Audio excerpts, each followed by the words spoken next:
देखो बेटा, आप इतना पहला जो फर्स्ट पेज है सिलेबस आप नोट कर लो, फिर मैं नेक्स्ट पेज से कैलकुलेशन स्टार्ट करता हूँ बेटा। वो बेटा आप लोगों ने नोट कर लिया होगा या स्क्रीनशॉट्स ले लिए होंगे। अब देखो बेटा, सबसे पहले हम डेफिनेशन पे चलते हैं। डेफिनेशन वाइज बेटा सबसे ज्यादा इंपॉर्टेंट है कि तुम ग्राफिकली पहले समझना स्टार्ट करो।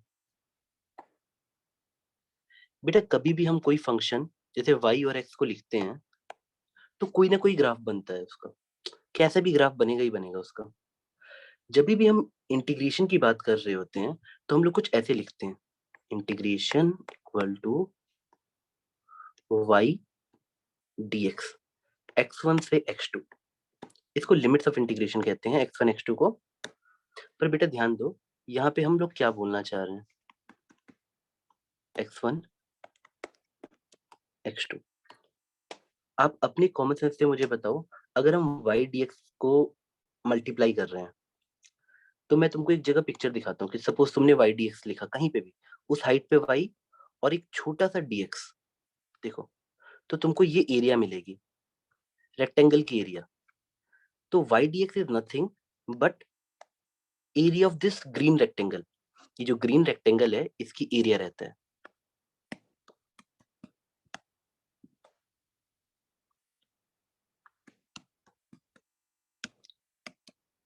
अब देखो बेटा, एक चीज समझो, जिस बच्चे को कभी भी बहुत अच्छे से कैलकुलस समझ आए और इंटीग्रेशन का कॉन्सेप्ट बना, तो वो इंटीग्रेशन के लिए अपने दिमाग में कीवर्ड डालेगा स्केलर एडिशन। अब स्केलर वर्ड भी भारी लग रहा है तो आप एल्जेब्रिक एडिशन समझना, कि सिंपल जैसे 2+2 जोड़ते हैं, स्केलर एडिशन। अगर आपको कभी भी इंटीग्रेशन ट्रूली समझ आई तो आप याद रखोगे it is nothing but like somebody saying 2+2, आप 4 बोल रहे हो और कोई कह रहा है 2 और -1 और आप 1 बोल रहे हो। आपके दिमाग में जिस दिन यहाँ तक पहुंच गई बात, आपको इंटीग्रेशन समझ आ गया है। जिस दिन तक आपको इंटीग्रेशन में ये जो सिंबल है, बेटा पता है पहले जो लैंग्वेज यूज की जाती थी ना, उसमें थोड़ा कर्सिव राइटिंग होती थी, तो ये this symbol is nothing but sum, या टू ऐड। अब देखो ना, एस को थोड़ा सा कर्सिव में थोड़ा सा लंबा करके लिखते हैं, तो कहीं ना कहीं integration represents only sum, to add. और जब तुम्हें समझ आएगी सिंपल स्केलर एडिशन, तो technically when we write integration is equal to y dx का सम x1 से x2, ये लिमिट्स कहलाती हैं। x1 टू x2 हम लिमिट्स कहते हैं, इसको अपर वाला और इसको लोअर वाला बेटा। देखो, और जैसे ही हम कभी एरिया निकालते हैं x1 से x2 तक का, तो मुझे यहाँ इस लिमिट्स में ये एरिया मिल जाएगी बेटा, ये वाली, ये कंप्लीट एरिया। क्यों? मैं हर बार जब y dx मल्टीप्लाई करूंगा तो ऐसे सारे ग्रीन वाले ट्रायंगल कवर हो जाएंगे। ऐसे देखो ना बेटा, कितने सारे ग्रीन ट्रायंगल बनेंगे, वहां पे y कितना है इंटू dx, वहां पे y कितना है इंटू dx। ऐसे करते करते I will get this area. तो एक बच्चे के मन में बात आएगी, sir we can also say in statement that integration is nothing but area under the graph. इसलिए आप इसको एरिया अंडर द ग्राफ भी कहते हो। देखो, ग्राफ ये रहा आपका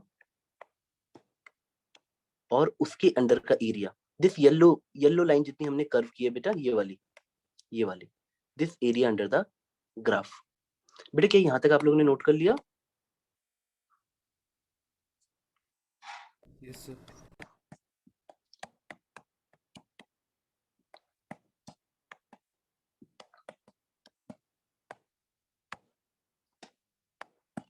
ठीक है बेटा, I will move to next page. अब देखो बेटा, जैसे ही बच्चे को ये बात समझ आती है कि इंटीग्रेशन हमारा y dx रहता है, बेटा बस एक फैक्ट के लिए तो ऐसा समझ लेना, अगर कभी भी तुमको कई बार क्वेश्चंस में कंफ्यूज करने के लिए क्या करते हैं, वो मान लो ग्राफ ऐसे बना हुआ है, तो ये डिपेंड करेगा कि हमने y किसको माना है, x किसको माना है, कि इसका फिजिकल कॉन्सेप्ट क्या बनेगा, ये फिजिकल इंटरप्रिटेशन क्या बनेगा।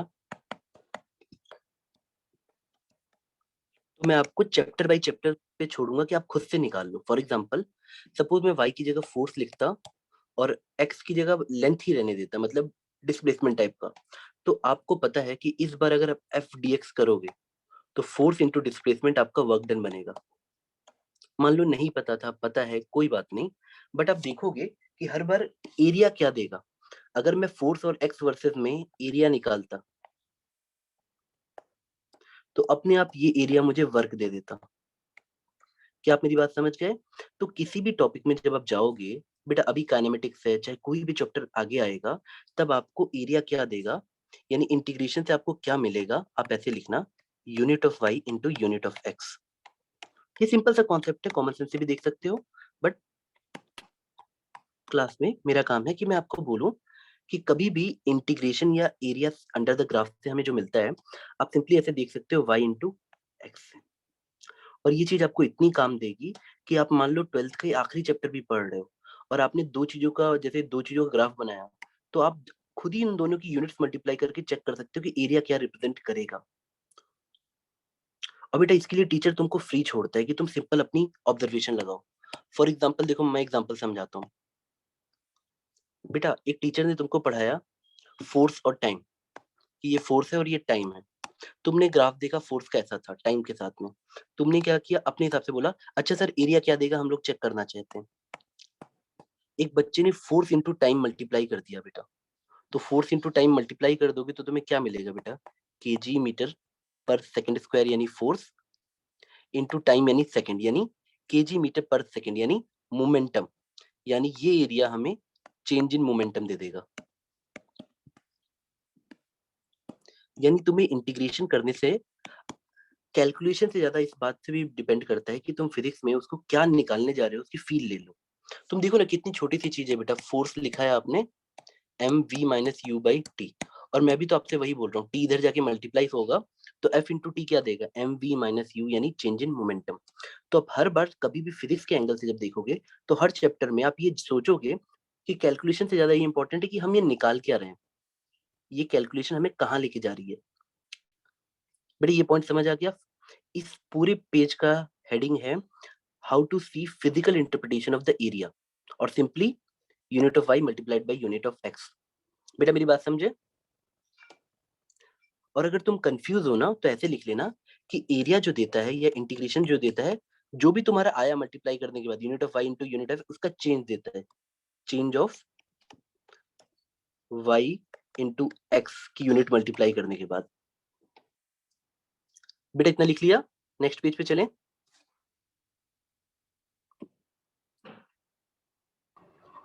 Yes sir. ठीक है बेटा, देखो अब सबसे पहले हम लोग छोटे से छोटे क्वेश्चन से कैलकुलेशन पे कमांड करेंगे। सपोज एक बच्चे ने ये ग्राफ बनाया, और मुझे उम्मीद है बेटा आप लोग सिर्फ कॉन्सेप्ट वाइज सोचोगे, कैलकुलेशन रियली इंपॉर्टेंट नहीं है बेटा यहाँ पे, बट कॉन्सेप्चुअली आप प्लीज समझना। मान लो किसी ने आपको एक सिंपल सा क्वेश्चन दिया y equal to X square, और बोला आप ये इंटीग्रेशन का ऑपरेशन करके दिखाओ, y dx, x की वैल्यू 1 3 से लेकर x2 है 4 तक, यानी यहाँ पे 3 लिखा है और यहाँ 4, और आपको ये एरिया निकालनी है।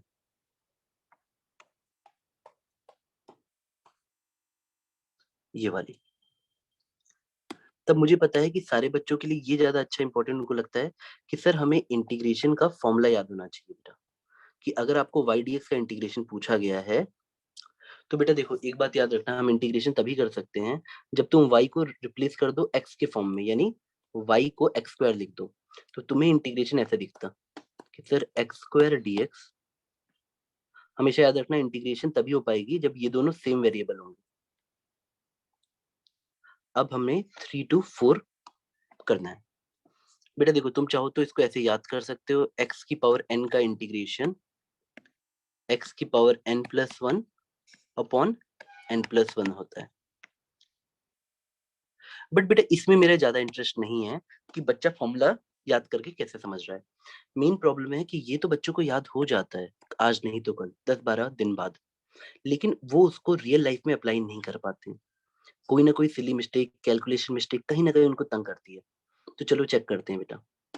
मान लो तुमने इंटीग्रेशन ऐसे किया, देखो अब तुमको एक्स स्क्वायर दिया है, तो एक्स स्क्वायर का इंटीग्रेशन हो जाएगा x2 plus 1 upon 2 plus 1, that is x³ by 3।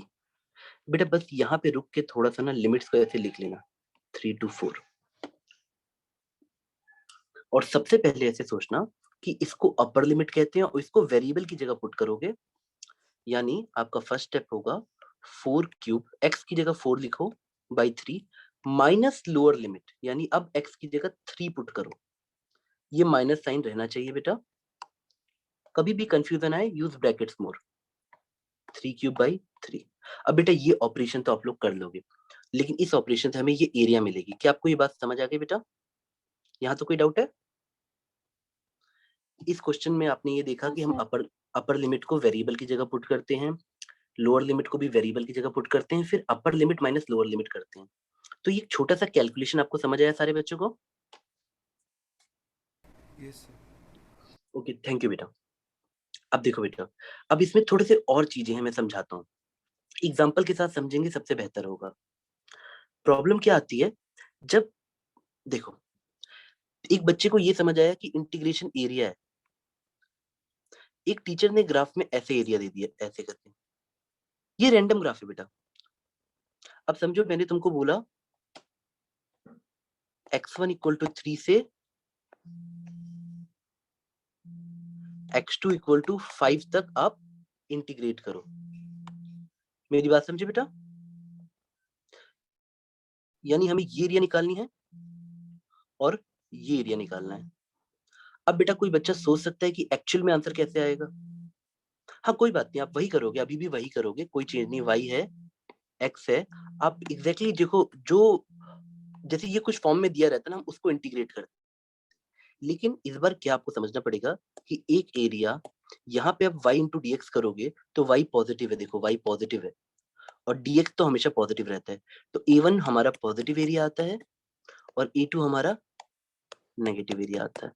तो आपके हिसाब से तुम मुझे बताओ, अगर कोई बच्चा इंटीग्रेशन कर रहा है y dx का, y dx फ्रॉम 3 to 5, तो क्या तुम्हें लगता है कि आंसर a1 प्लस a2 को एब्सोल्यूट वैल्यू ऐड करके आएगा कि a1 माइनस a2 आएगा, या कितना आंसर आएगा बताओ? जैसे एग्जांपल के लिए लेटर से a1 20 यूनिट्स होता और a2 तुम्हारा 6 यूनिट्स होता, तो आपके हिसाब से आंसर कितना आना चाहिए?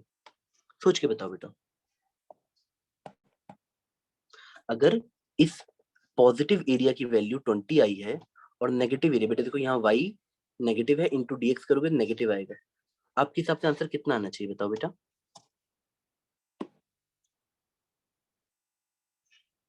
बताओ।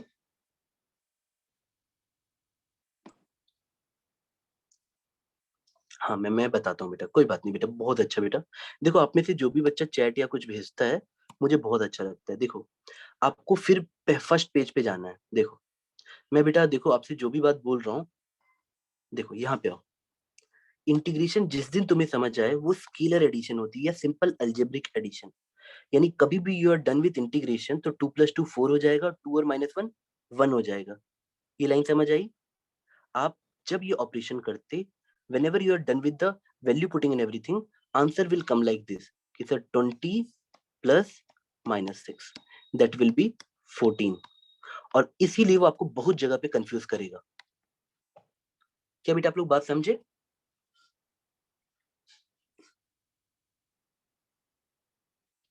कोई डाउट बेटा इसमें? Yes sir.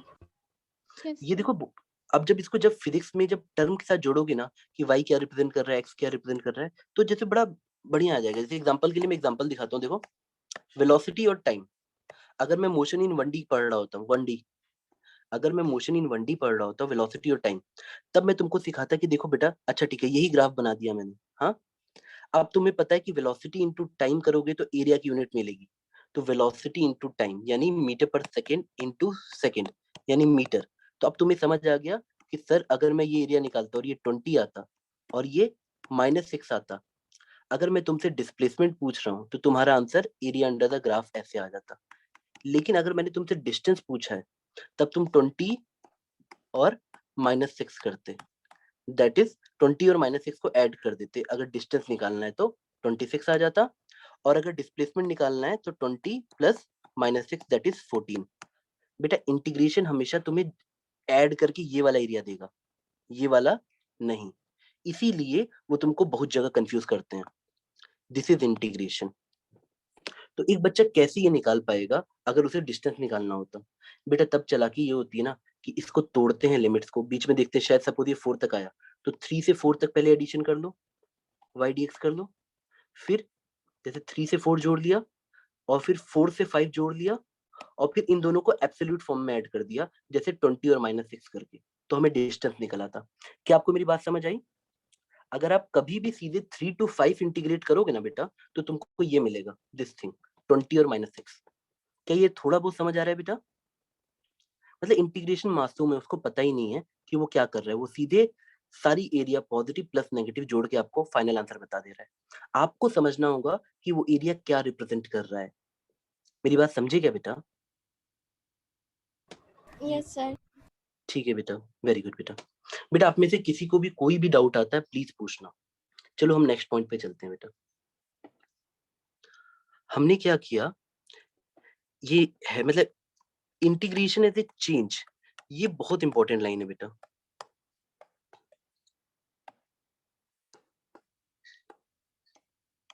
मैं जैसे तुमको एग्जांपल देके समझाता हूँ बेटा। हाँ, हो सकता है तुम्हें एग्जांपल तुरंत समझ आ जाए। जैसे फोर्स और डिस्टेंस लिया मैंने, तो कभी भी मैंने एरिया अंडर द ग्राफ निकाला ये वाला, तो फोर्स इनटू डिस्प्लेसमेंट की वजह से ये एरिया मुझे वर्क डन देगा। समझना, आज तुम्हारी एनर्जी 300 जूल है इस पॉइंट पे, इस पॉइंट पे तुम्हारी एनर्जी 300 जूल है जब तुम यहाँ पे हो। बेटा समझो ना कि एग्जांपल दे रहा हूँ, तुम एक रफ रोड पे एक इस चीज को ढकेल रहे हो, ढकेल रहे हो, ढकेल रहे हो। जब तुम ढकेल रहे हो इसको, तो तुम क्या देखोगे, सपोज अभी तुम्हारी एनर्जी 300 जूल है और तुमने इतना ढकेल दिया कि ये एरिया आ गया, वर्क डन आ गया इसका 50 जूल। तो अब मैं तुमसे तुम्हारी फाइनल एनर्जी पूछूं तो आंसर होगा सर पहले 300 थी, अब 50 जूल का हमने काम कर दिया, तो अब मेरी एनर्जी 250 जूल हो गई। बेटा क्या तुम मेरी बात समझ पाए? ये आपको एक चेंज देता है फाइनल और इनिशियल के बीच में। आप ये आपको देखो बेटा, ये 250 नहीं दे सकता आपको। आप ऐसे कर सकते हो सर, जो भी इनिशियल कंडीशन रही होगी, इनिशियल कंडीशन, उसमें मैं चेंज को रखूंगा, ये वाले चेंज को। बेटा मैं एक और छोटे से एग्जांपल से समझाता हूँ, बहुत छोटा एग्जांपल से, इतना छोटा कि आपको दिखने लगेगा। बस हेडिंग याद रखना, इंटीग्रेशन एज ए चेंज। देखो सपोज एक बच्चा स्ट्रेट लाइन पे मोशन कर रहा है, ऐसे ऐसे, यहाँ पे उसकी स्पीड है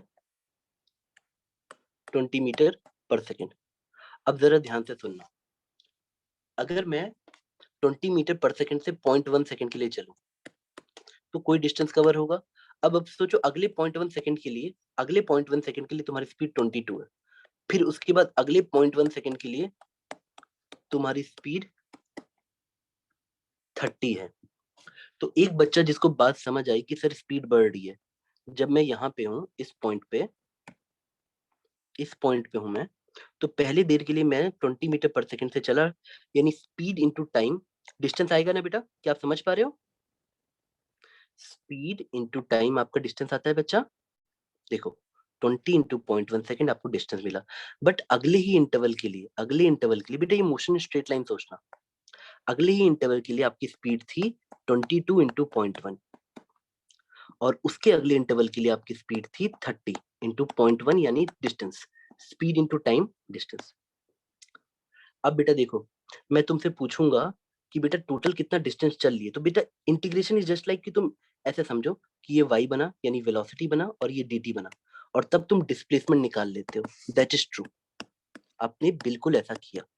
आप हर एक को जोड़ते हो, v into D T, V into D T, V into D T, और ये सिर्फ रिप्रेजेंट करता है उनका एडिशन। यही एक्चुअल प्रोसेस है। जब कोई बच्चा महसूस कर लेता है अच्छा ये वेरिएबल छोटा इसलिए लिया गया है क्योंकि ये चेंज हो रहा है, हर घड़ी बदल रहा है, तो किसी छोटे इंटरवल में ये हमेशा कांस्टेंट मान लेते हैं और फिर ये एक सिंपल से वीडीटी का इंटीग्रेशन कर देते हैं या सम कर देते हैं। तो जो बच्चा ये लैंग्वेज यूज करने लगेगा कि इंटीग्रेशन एडिशन है, वो कहीं ना कहीं फिजिकल सिग्निफिकेंस समझ जाएगा। जो बार बार इसको कैलकुलेशन की तरह देखेगा वो घूम के वहीं पे आ जाएगा, स्क्वायर वन, जहां से इसने स्टार्ट किया था। तो बेटा अब देखो, मान लो तुम ये ऑपरेशन करते तो आंसर कितना आ जाता बेटा? 20 इंटू 0.1 करते तो कितना आता? 2 आता। 22 इंटू 0.1 करते तो कितना आता? 2.2। और 30 इंटू 0.1 करते 3 आता। तो ये टर्म जोड़ने पे कितना हो जाता? 7.2 हो जाता मीटर। तो अगर आपसे कोई भी पूछ रहा है कि अब तुम कहाँ पर हो, तो तुमको पहले ये सोचना पड़ेगा कि अगर मान लो x इक्वल टू 30 पे थे, तो यहाँ पे तुम x इक्वल टू 37.2 बोलोगे। क्या तुमको मेरी बात समझ आई? इंटीग्रेशन फाइनल वैल्यू नहीं देता है, इंटीग्रेशन वो चेंज देता है कि एरिया या चेंज कितना हुआ। क्या तुमको ये लाइन थोड़ी बहुत समझ आई बेटा? इसीलिए जो समझदार बच्चा है वो इंटीग्रेशन को इस क्वेश्चन में ऐसे समझता कि सर एरिया देगा चेंज या डिस्प्लेसमेंट। मतलब अगर मैं तुमको वेलोसिटी वर्सेस टाइम का पूछता एरिया क्या दे रहा है, तो तुम बोलते सर आपने टेक्निक सिखाई थी कि मीटर पर सेकंड इनटू सेकंड करना है, y की यूनिट इनटू x की यूनिट, यानी फिजिकल फिजिकल सिग्निफिकेंस आ जाती है मीटर। बट मीटर नहीं आएगी बेटा, चेंज इन मीटर यानी चेंज इन डिस्प्लेसमेंट, मतलब डिस्प्लेसमेंट आएगी। तो आप यहाँ पे ऐसे लिख लेते हैं। क्या बेटा ये पॉइंट आपको थोड़ा बहुत समझ आया? Yes, sir. ठीक है बेटा, वेरी गुड बेटा। आप बस इतना याद रखना, कैलकुलेशन में बच्चा कई बार ये गलती करता है, वो ये आंसर टिक कराता है। ये आंसर नहीं है, आपको देखना पड़ेगा वो क्या पूछ रहा है। अगर एक्सेप्ट फाइनल पोजीशन पूछ रहा है तो VDT प्लस XI। या आज के बाद सिर्फ इतना याद रखना कि जो भी तुम्हें एरिया दे रहा है वो एक बदलाव दे रहा है, चेंज दे रहा है। It is not giving you final answer, it is just giving कि चेंज कितना हुआ। तो अगर तुम्हें इनिशियल कंडीशन पता है तो ही तुम फाइनल आंसर लिख सकते हो। इसीलिए बेटा आपने बुक्स में देखा होगा कई बार इस तरह से बोलते हैं वो लोग। जैसे सपोज VDT का ही एग्जांपल लेके मैं समझा देता हूँ।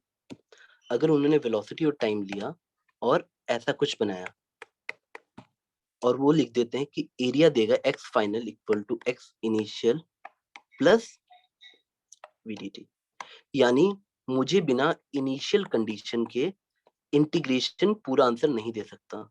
तो कभी भी इंटीग्रेशन करने के लिए भले तुम्हें ये लिमिट्स भी पता हो 2 से 3 तक, एग्जांपल देखो 2 से 3 तक, तो भी तुम्हें फाइनल वैल्यू बताने के लिए एक इनिशियल कंडीशन चाहिए ही चाहिए। चेंज निकालने के लिए फाइनल वैल्यू नहीं चाहिए। अगर तुमसे वो सिर्फ चेंज पूछ रहा है XF माइनस XI, तब तुम सिंपली ऐसे कर दो VDT, तब कोई दिक्कत नहीं है। चेंज जब पूछे तब एरिया है। लेकिन अगर आपसे वो ये टर्म पूछ रहा है तब आपको इनिशियल कंडीशन चाहिए ही चाहिए। बेटा क्या आपको ये थोड़ा सा बात समझ आई?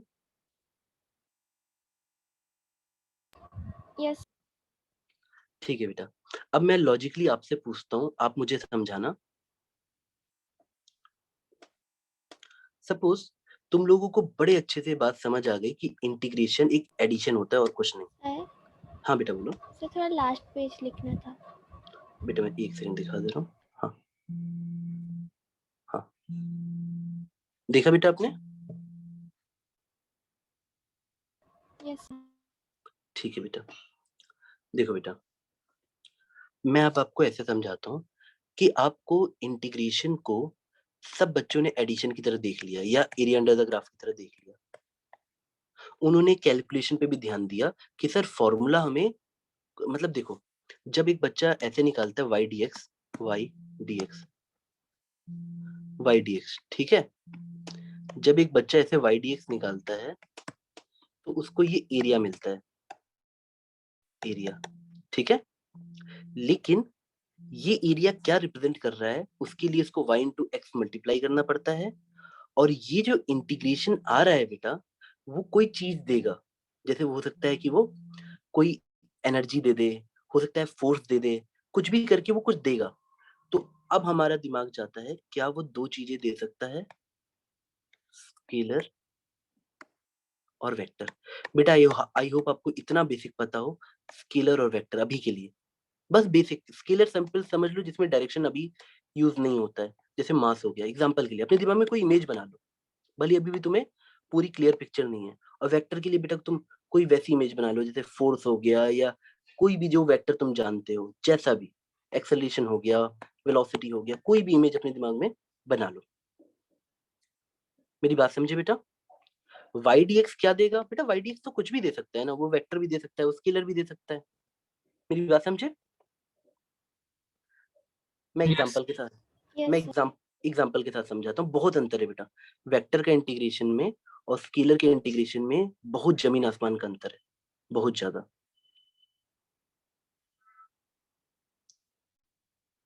देखो, सपोज मैंने तुमको एक रॉड, बेटा प्लीज ध्यान से सुनना, ध्यान से सुनना, और इसी तरह से तुम्हें समझ आएगा। एक रॉड है, मैंने बोला इसका टोटल मास बताओ, tell me total mass of this rod.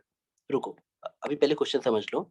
और मैंने तुमको ये पिक्चर दिखाई कि बेटा ये टोटल लेंथ 10 मीटर है, और हर 0.1 मीटर के बाद, हर 0.1, बेटा फिजिकली पहले फील कर लो, हर 0.1 मीटर का मास ऐसा है, पहले का 1 है तो दूसरे का मास 1.1 kg है, अगला वाला 0.1 आता तो उसका जो मास होता वो 1.2 होता। क्या तुम्हें क्वेश्चन समझ आया बेटा?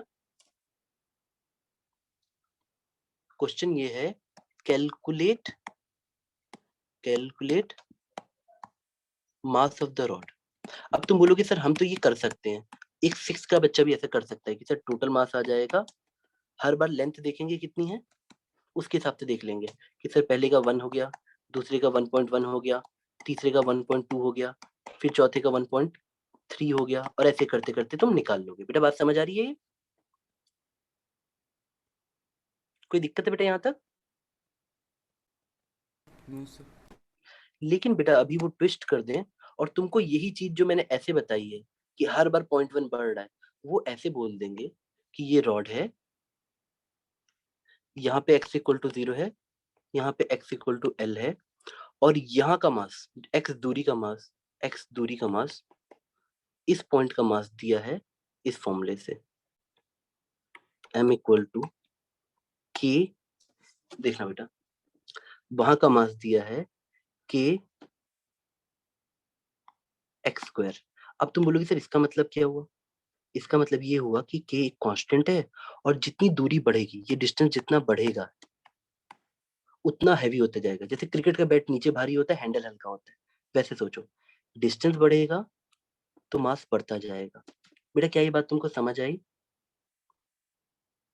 ठीक है, बट इसको ऐसे लिख लेना, सर ने बोला है मास पर यूनिट लेंथ, यहाँ पे मास पर यूनिट लेंथ, यानी एग्जांपल के लिए, रुको मैं बोलता हूँ, m को ऐसे समझो कि मास पर यूनिट लेंथ, मतलब इस चीज का मास, इसकी लेंथ समझो dx है, ये लेंथ तुम्हें dx दे रखी है। सुनना बेटा, प्यार से सुनना, पहले टाइम ले लो, कोई बात नहीं, जो ना है पूछना।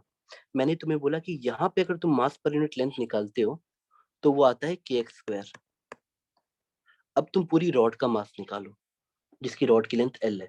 अब तुम्हें ये फीलिंग तो आ रही है कि यार यहाँ पे अगर मैं लेंथ लूंगा dx एलिमेंट की तो उसका x तो बड़ा होगा, यानी इसकी डेंसिटी और हाई होगी, मतलब यहाँ पे मास पर यूनिट लेंथ और हाई होगा। मतलब बेटा क्या ये तुम बात समझ पा रहे हो? x बढ़ेगा तो kx स्क्वायर बढ़ जाएगा। अब इस केस में कैसे करोगे? जब तुमको यही चीज डिस्क्रीट फॉर्म में दी जाती है तो तुम्हारा दिमाग तुरंत कॉम्प्रिहेंड कर लेता है। यहाँ पे भी हमें कर लेना चाहिए, हमको ऐसे सोचना चाहिए, अच्छा सर तो टेक्निकली ये मास पर यूनिट लेंथ है, यानी हमको हर जगह का क्या दे रखा है बेटा?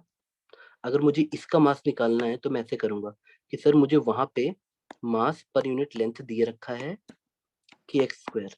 अब बताओ डीएम की वैल्यू क्या आ जाएगी, इस छोटी सी मास की, इस छोटे से मास की वैल्यू क्या आ जाएगी कि एक्स स्क्वायर डीएक्स। क्या तुम्हें समझ आया? बेटा टेक योर टाइम।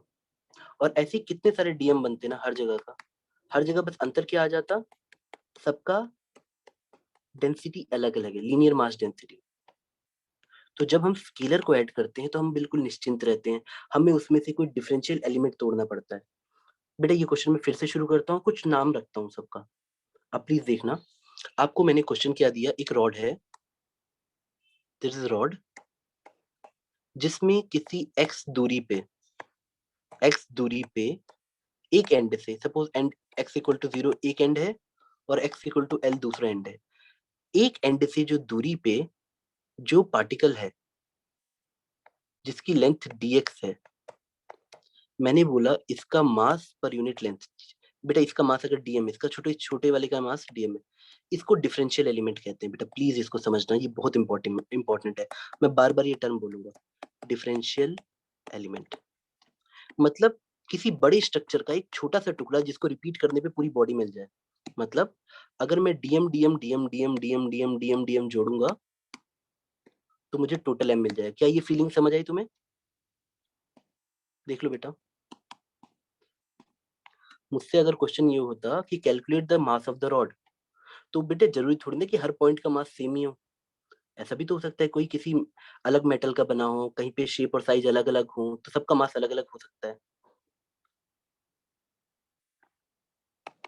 तो सबसे इंपॉर्टेंट होता है इंटीग्रेशन में डिफरेंशियल एलिमेंट पहचानना, और वो क्वेश्चन ही आपको समझा पाएगा। अगर आपसे पूछा है कि calculate mass of the rod, तो आपको ये सोचना पड़ेगा अच्छा ये रॉड है तो जरूर ये ऐसे छोटे छोटे डीएम से मिलकर बनी होगी, डीएम डीएम। तो अगर मैं किसी एक डीएम का मास निकाल लूं और फिर लिमिट्स को कुछ इस तरह से पुट करूं, जैसे x इक्वल टू 0 से लेकर x इक्वल टू l तक, तो उसमें पूरी बॉडी कवर हो जाए। आपको लिमिट्स को कुछ इस तरह से डालना होता है कि अपने आप फॉर्मूला विल टेक केयर कि तुम्हारी बस पूरी बॉडी कवर हो जाए यहाँ से यहाँ तक, तब पूरा मास आ जाएगा। बेटा क्या तुम्हें थोड़ी थोड़ी लाइन समझ आ रही है? पूरी नहीं तो। ये कॉमन सेंस तो सबको समझ आनी चाहिए कि इंटीग्रेशन का मतलब जोड़ना होता है। ये कॉमन सेंस सबको समझ आनी चाहिए कि अगर मैंने रॉड का मास पूछा है और मैं आपको बोल रहा हूँ हर जगह का मास अलग अलग है, ये जो डीएम सेक्शन है इसका मास दिया गया है मास पर unit length is equal to K X square. मतलब जैसे जैसे इस एंड से ए एंड बोल देते हैं, इसको बी एंड बोलते हैं, ए एंड से दूरी बढ़ती है चीजें हैवी होती जा रही हैं। देखो DM equal to K X square dx. बेटा क्या यहाँ तक तुम्हें मेरी बात समझ आई?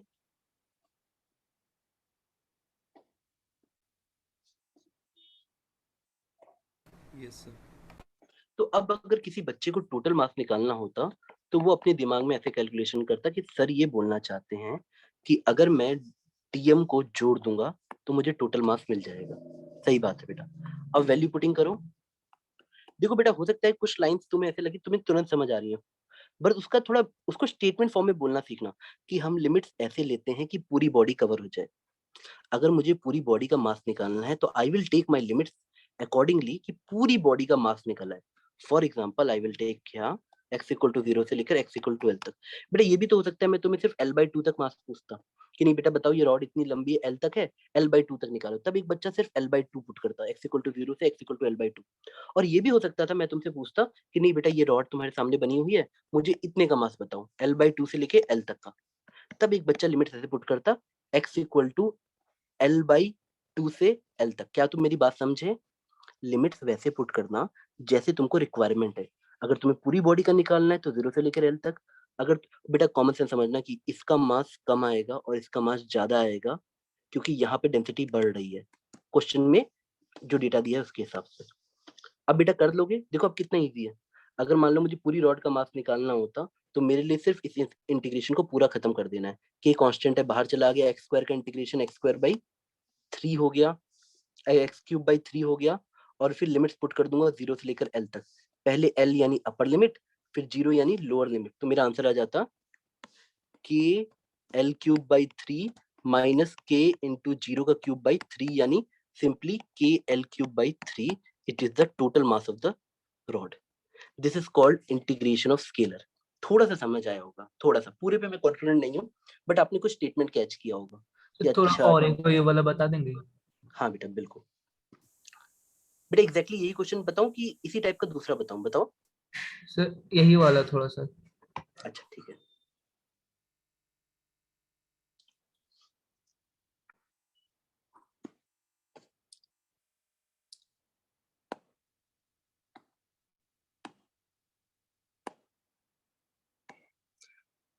आपको मैंने ये बताया कि x इक्वल टू 0 से लेकर x इक्वल टू l तक मुझे एक रॉड दी है, लेकिन रॉड के हर एलिमेंट का मास अलग अलग है। रॉड के हर एलिमेंट का मास अलग अलग है, और किसी एक एलिमेंट का मास उन्होंने दिया है इस फॉर्मूले से कि x लेंथ पे जो एलिमेंट है इसकी विड्थ अगर dx है तो इसका मास उन्होंने दिया है, मास पर यूनिट लेंथ दिया है dm by D X is equal to K X square. यानी डिपेंड करता है कि x कितना बड़ा है उस पे मास भी डिपेंड करता है।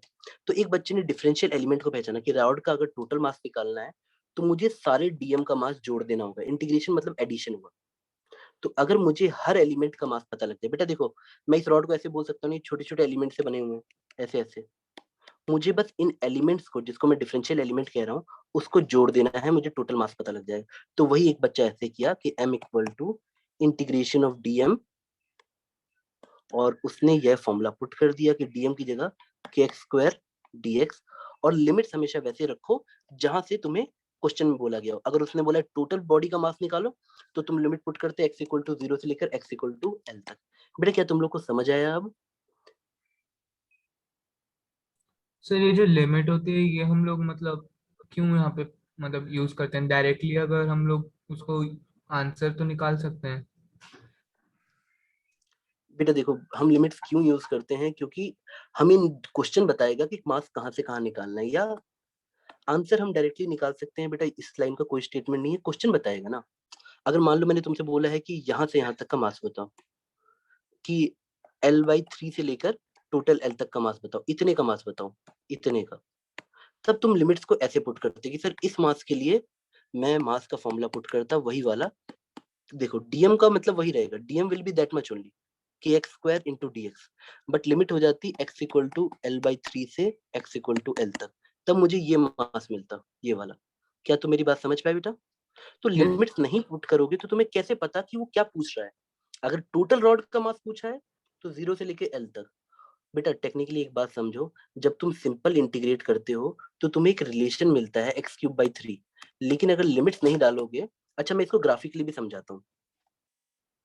बेटा क्या आप कुछ बच्चे बात थोड़ा बहुत समझ गए कि लिमिट्स की इंपॉर्टेंस होती है? तुम ग्राफ वाइज समझो, कि मैंने तुमसे बोला कि बेटा ये ग्राफ बना है y और x के बीच में।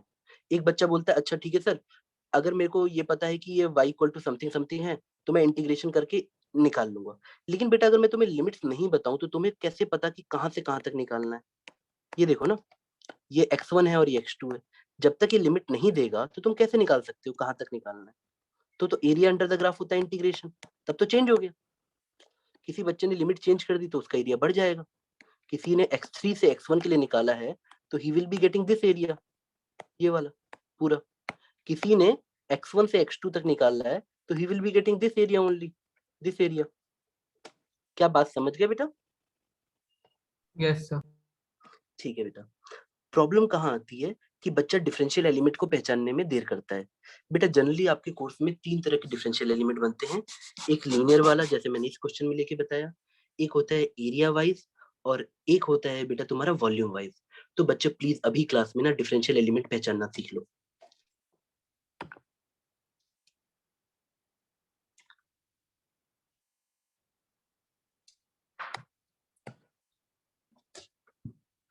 मैं तुमको 3 केस बताता हूँ, तुम अपने हिसाब से सोचना बेटा। देखो, एक में तुमको पतली सी कुछ लाइन टाइप का दिखेगा या रॉड टाइप का दिखेगा, लीनियर कहते हैं जिसे।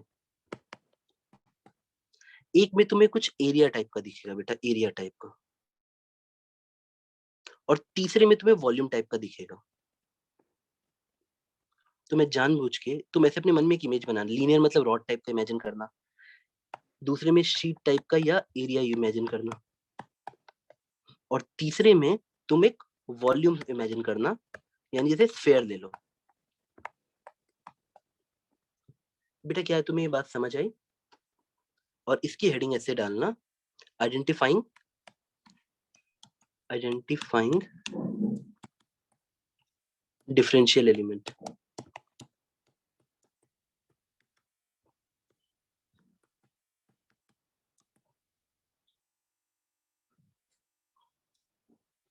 कोई दिक्कत यहां तक? बेटा ये नोट कर लिया?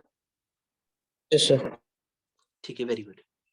अब मैं तुमको एक एक करके समझाता हूँ कि जब भी तुम्हारा लीनियर वाला केस आए तो डिफरेंशियल एलिमेंट कुछ ऐसा बनेगा, छोटा सा। ठीक है? और जनरली हम ऐसे बोलेंगे ये dx है, और जनरली इसी की प्रॉपर्टी निकालनी होगी। अगर मुझसे मास पूछा है तो मास निकालूंगा, यानी मैं dm निकालूंगा।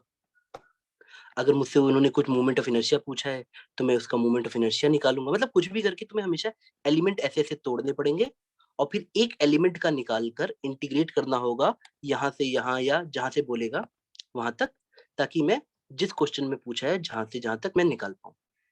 उसी तरह एरिया वाले में जब पूछता है तो तुम्हारा डिफरेंशियल एलिमेंट एक छोटा सा एरिया आता है, dx इंटू dy, और फिर तुम इस एरिया को, मतलब कई बार बेटा जैसे तुम्हें टोटल एरिया पूछेगा ना, तो तुम्हें ये डिफरेंशियल एलिमेंट को जोड़ना पड़ेगा। डीए इज डिफरेंशियल एरिया, छोटा सा एरिया, इसके एरिया को मैं डीए बोल रहा हूँ। तो तुम्हें ये डीए पे जो भी प्रॉपर्टी होगी वो निकालनी पड़ेगी। मुझे पता है बेटा ये थोड़ी सी लाइन अजीब सी लग रही है, मैं एग्जांपल के साथ समझा दूंगा, डोंट वरी। बस मैं ये चाहता हूँ कि अगर कोई भी चीज तुम्हें दिख रही है तो कैसे बनी है, जैसे रॉड कैसे बना है, छोटी छोटी छोटी छोटी ऐसे छोटी छोटी हम एक स्ट्रेट लाइन ऐसे छोटी छोटी जोड़ देंगे, रॉड मिल जाएगा। एरिया कैसे मिला है, छोटे छोटे एरिया से बन के। वॉल्यूम कैसे बनता है बेटा ये बताओ, वॉल्यूम के लिए क्या सोचोगे सर, अगर सेंटर से हॉलो शेल टाइप के ऐसे छोटे छोटे शेल बन जाए, जैसे प्याज देखियो ना बेटा, प्याज अनियन, अनियन जो होता है वो कैसे बनता है, एक लेयर, फिर दूसरी लेयर, तीसरी लेयर, तो ये डिफरेंशियल एलिमेंट कहलाएगा। क्या तुम मेरी बात समझे? डिफरेंशियल एलिमेंट कुछ ऐसा बनेगा, अगर मुझे पूरे स्फीयर के हिसाब से सोचना है तो ये छोटा सा एक मुझे डिफरेंशियल एलिमेंट मिलेगा, कि अगर मैं रेडियस चेंज करते जाऊं तो हर जगह ये डिफरेंशियल एलिमेंट चेंज होता जाएगा। मैं एग्जांपल से और अच्छे से बताता हूँ बेटा, मैं इसका एग्जांपल लेके समझाता हूँ, इस वाले केस का जो टफ वाला केस है। अगर आप समझ गए तो प्लीज मुझे बताना, वरना मुझे वैसे भी बताना कि सर नहीं समझ आया। स्टार्ट करें बेटा? यस। ठीक है बेटा। सपोज आपसे किसी ने बोला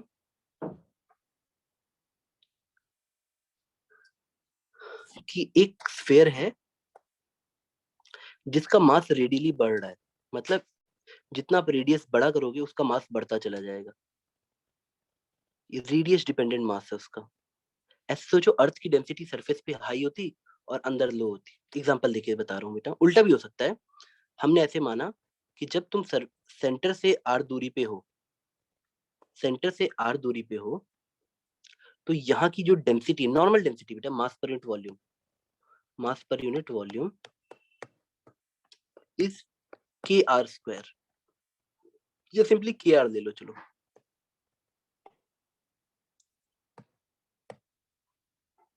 क्या तुम्हें बात समझ आई बेटा?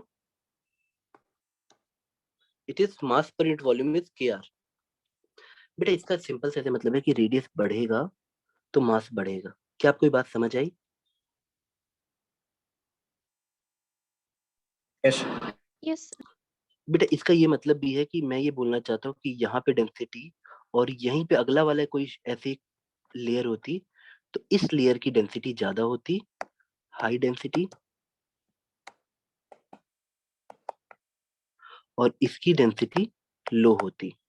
देखो डिस्टेंस से, रेडियस से हम ये देख पा रहे हैं कि इसकी डेंसिटी हाई है या लो है। अब अगर मैं पूछता कि बेटा जाओ, इसका टोटल रेडियस कैपिटल आर है, टेल मी मास ऑफ, तुम ये क्यों एक्सपेक्ट कर रहे हो कि दुनिया में हमेशा ऐसा ही होगा कि डेंसिटी यूनिफॉर्म होगी, सबको बच्चा बना के ही पढ़ाया जाएगा? ऐसा थोड़ी ना हो सकता है बेटा। वो कहीं ना कहीं आपसे महसूस करेगा कि आपको इंटीग्रेशन का मतलब जोड़ना आता है। इंटीग्रेशन इज सिंपल एडिशन, कि एक बच्चा डिफरेंशियल एलिमेंट पहचानेगा। अच्छा सर, अगर फेयर है तो this shell will be differential element. अगर एक बच्चा किसी तरह से, जरूरी नहीं है कि तुरंत आज ही के दिन, बट वो ये पहचानना सीख गया कि सर अगर मुझे स्फेयर का टोटल कुछ निकालना है, यहाँ के लिए हम लोग मास की बात कर रहे हैं, अगर मुझे स्फेयर का टोटल मास निकालना है तो क्यों ना मैं इसका मास डीएम निकाल लूं और फिर ऐसे सारे मासेस को ऐड कर दूं। किसी को क्या मेरी बात समझ आई? आइडेंटिफाई द डिफरेंशियल एलिमेंट, फिर उसको ऐड कर दो। Integration is nothing but the addition, sum. ये तुम अपने दिमाग में ऐसे बनाया करो, सम ओनली। बेटा ये क्वेश्चन करें? अब प्रॉब्लम क्या आती है, यहाँ देखो, भले ही बच्चे को बोल दिया गया कि ये मास, बेटा याद रखना किसी भी चीज के आगे मैं डी लिखाता हूँ तो डी लगता हूँ तो उसका मतलब होता है छोटा वाला, छोटा मास पर छोटा वॉल्यूम इज के आर। मतलब बेटा इस चीज को आइडेंटिफाई करो, अगर मुझे डिफरेंशियल एलिमेंट का मास चाहिए तो मास पर यूनिट वॉल्यूम मुझे दिया है के आर, यानी इतने के वॉल्यूम का कितना मास है, ये इसका वॉल्यूम कितना है डीवी। बेटा पूरी ध्यान से सुनना, इसका वॉल्यूम डीवी है और इसका मास डीएम है। तो मुझे ये बताया गया है कि मास पर यूनिट वॉल्यूम रेडियस पे डिपेंड करता है, यानी इस एलिमेंट का मास पर यूनिट वॉल्यूम आया है DM by DV equal to K R. क्या यहां तक तुम लोग साथ में हो? तो तुम बताओ डीएम की वैल्यू कितनी आ जाएगी? डीएम की वैल्यू आ जाएगी डीवी इंटू के आर। क्या यहाँ तक तुम लोग साथ पहुंचे हो बेटा? और अब मेरी मर्जी की मैं तुमको बोलूं कि नहीं बेटा ये टोटल फेयर है, मुझे r/2 से लेके r तक का मास बताओ। मेरी मर्जी, मैं तुम्हें लिमिट दूंगा अपने हिसाब से। क्या तुम मेरी बात समझ पा रहे हो बेटा? अगर मैंने टोटल की बात की है कि मुझे टोटल फेयर का मास चाहिए, तब मैं लिमिट दूंगा r=0 से r=R तक। क्या आप तुम मेरी बात समझ पाए बेटा कि लिमिट्स की भी जरूरत पड़ती है? हमको डिफरेंशियल एलिमेंट जो, बेटा मैं तुमसे सिंपल बोल रहा हूँ, ये इतनी आसान बात है कि मैंने बोला एक प्याज का मास बताओ और तुम समझ गए कि सर जो प्याज की लेयर्स है ना, आप एक लेयर का मास निकाल ले रहे हैं और फिर सबको जोड़ दे रहे हैं। क्या बेटा तुम्हें मेरी बात समझ आई?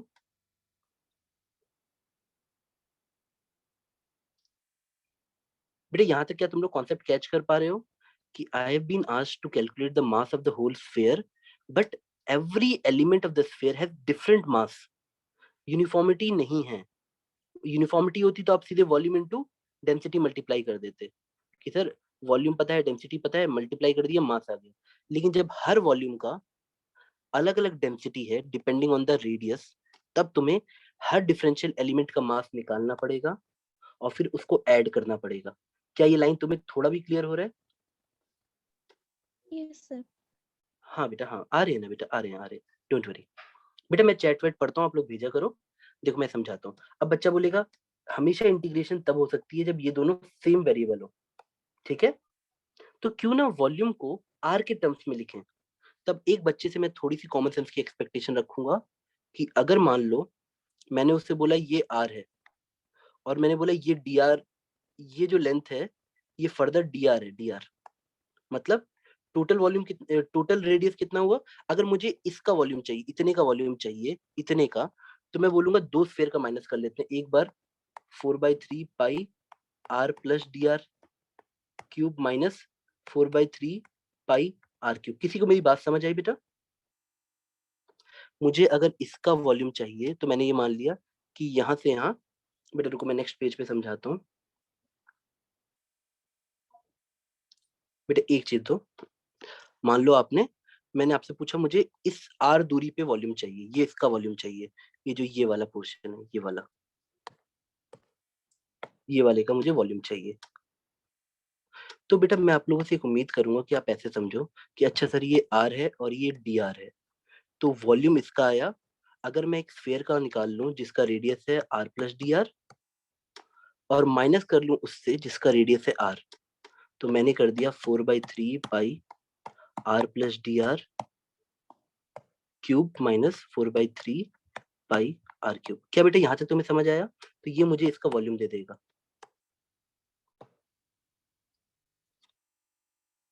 और याद रखना हमेशा जो हम डी आर ये सब टर्म मानते हैं बहुत छोटे मानते हैं, ताकि एग्जैक्ट रिलेशन पता चले कि हाँ इस वॉल्यूम का मास कितना है, क्योंकि फॉर्मूले में दिया था dm/dv, यानी किसी भी जगह पे किसी भी एलिमेंट का मास पर यूनिट वॉल्यूम kr है, मतलब रेडियस पे डिपेंड कर रहा है। यानी अगला वाले का मैं अगले शेल का निकालता तो उसका dm/dv kr होता, और वहां पे रेडियस तुम देख रहे हो, ये रेडियस बड़ा है, तो मैं पूरे स्फीयर को एक ऐसे छोटे छोटे शेल की तरह इमेजिन कर रहा हूँ। बेटा यहाँ तक तुम्हें समझ आया? अब कई बार बच्चा ये कैलकुलेशन कर लेगा, बेटा मुझे पता है कि कोई बच्चा ऐसा कमजोर नहीं है कि कैलकुलेशन ना कर पाए, तो जब वो करेगा तो छोटे से, मतलब जहां तुम्हें D R square D R cube मिले उसे नेग्लेक्ट कर देना एडिशन सब्ट्रैक्शन में, तब तुम्हें डीवी की वैल्यू ऐसे मिल जाएगी कि sir d v I 4 pi r square, 4 pi r square into d r. क्या तुम मेरी बात समझे बेटा? अब बेटा ये देखो आपको क्यूब करना आना चाहिए बेटा, मैं इसमें नहीं घुसूंगा, या मैं तुम्हें एक ट्रिक बता देता हूँ। तुम ऐसे सोचो वॉल्यूम होता है सरफेस एरिया इंटू, मतलब हाइट समझ लो। अब बताओ अगर मैं पूछूं इस चीज की टोटल सरफेस एरिया कितनी है, तो हर एक बच्चा जानता है कि स्फीयर की सरफेस एरिया आती है 4 पाई आर स्क्वायर, और इंटू डी आर करोगे तो वॉल्यूम मिल जाएगा। तो कॉमन सेंस से भी तुम याद रख सकते हो। क्या तुम मेरी बात समझ गए?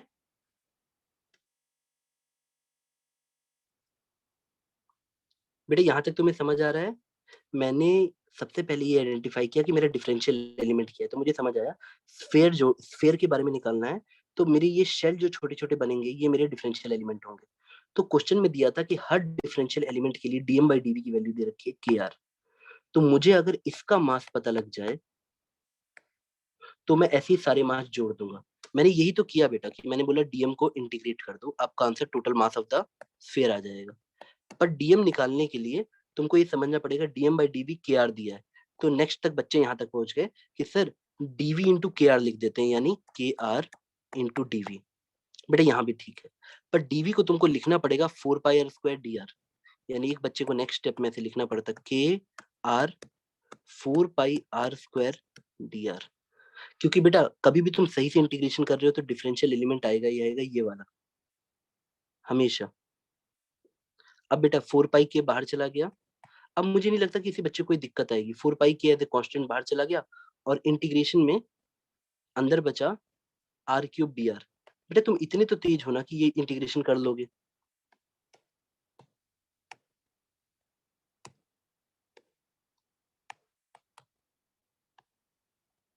बेटा बताओ कर लोगे कि मैं करके दूं? अगर आपको टोटल स्फीयर के लिए पूछता तो कैसे करते? लिमिट्स r=0 से लेकर r=R तक। बेटा ये इतनी सिंपल सी बात है कि एक बच्चा अपनी रियलिटी को एक्सेप्ट करे कि जरूरी नहीं है कि हर वॉल्यूम का मास सेम ही हो। अगर मैं यहाँ से एक छोटा सा टुकड़ा उठा रहा हूँ और यहाँ से एक छोटा सा टुकड़ा उठा रहा हूँ सेम वॉल्यूम का, तो इसका मास ज्यादा भी हो सकता है एज पर क्वेश्चन कि मास पर यूनिट वॉल्यूम के आर दे रखा है। यानी मुझे कॉमन सेंस एक्सेप्ट करने में कोई दिक्कत नहीं हो रही है कि इसकी डेंसिटी अगर ज्यादा है तो इसका डीएम ज्यादा होगा। और वही बात आपको यहाँ दिख रही है कि डीएम इज डीवी इंटू के आर। मेरी बात समझे बेटा? बेटा यहाँ तक किसी को दिक्कत आ रही है? देखो बेटा ये हर चैप्टर में रिपीट होंगी अब चीजें, हर चैप्टर में। तो तुमको दिक्कत आ रही है तो पूछ लो बेटा। मैं आपसे बार बार बोलूंगा स्फीयर चाहिए बेटा, छोटे छोटे ऐसे सोचो ऑनियन है, जितना लेयर्स में बना रहता है ना ऑनियन, मैं एक की डिफरेंशियल एलिमेंट की प्रॉपर्टी बता रहा हूँ, उन सबको जोड़ोगे तब तुम्हें पूरा स्फीयर मिलेगा। क्या बेटा बात समझ आई?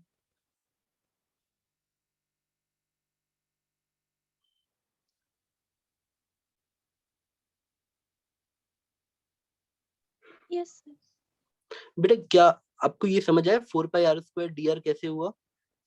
बेटा मनस्मिता आपको समझ आया ये? सर नहीं सर, ये और एक बार समझा दीजिए। हाँ बिल्कुल बिल्कुल बेटा, तुम लोग पूछा करो जितना भी चीज।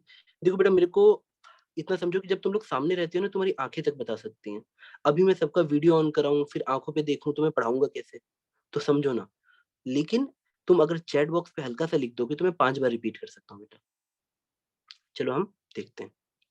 मैंने तुमसे बोला कि यहाँ पे एक डिफरेंशियल एलिमेंट है जिसको हम यूज करने वाले हैं, ये है वो डिफरेंशियल एलिमेंट। मुझे क्वेश्चन में दिया गया था कि मास पर यूनिट वॉल्यूम रेडियस पे डिपेंड करता है, मतलब हर रेडियस पे अलग अलग होगा। इस शेल के लिए अलग मास पर यूनिट वॉल्यूम है, तो अगली एक और शेल बनती उसके लिए अलग रहता। क्या बेटा बात समझ गए? या एक छोटी सी शेल में यहाँ बना दूं, उसके लिए डीएम बाई डीवी अलग होगा। देखो तो अब प्रॉब्लम आ रही है कि हम इसको वॉल्यूम कैसे निकालें। तो बेटा मैंने तुमको बोला ठीक है चलो, मान लो कि तुमको बेसिक आता है कि सर ये दूरी r है, इसकी दूरी, और ये डिस्टेंस dr मान लो।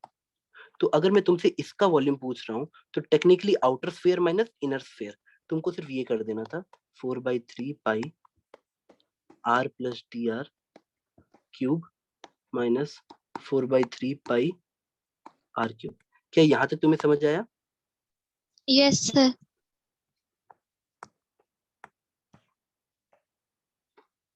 अब तुम चुपचाप से करो ऑपरेशन। जैसे ही ये तुम ऑपरेशन करोगी तुमको अपने आप कुछ टर्म मिलेंगे प्लस कुछ ऐसे टर्म मिलेंगे dr²।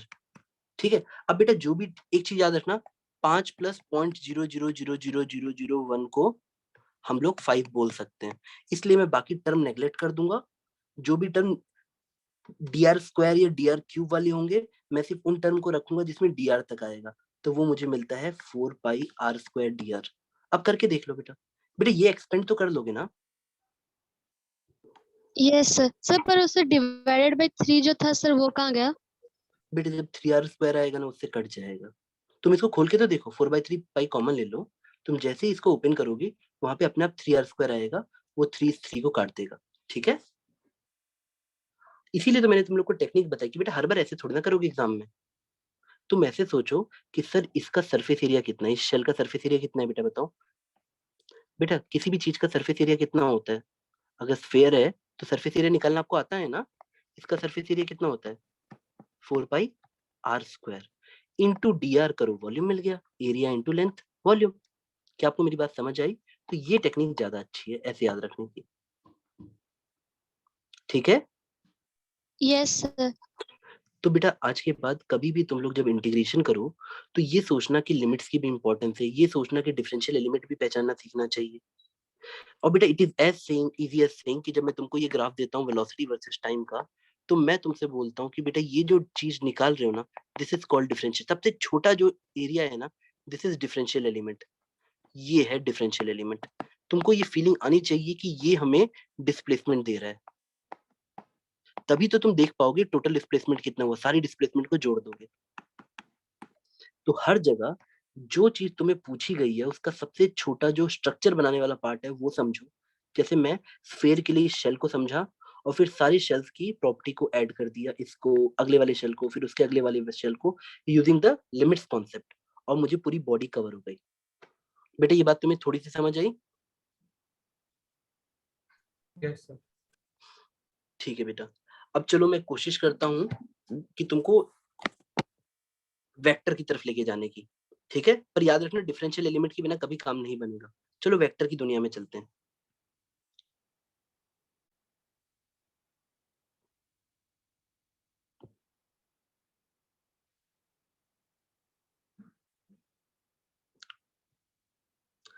स्टार्ट करें बेटा।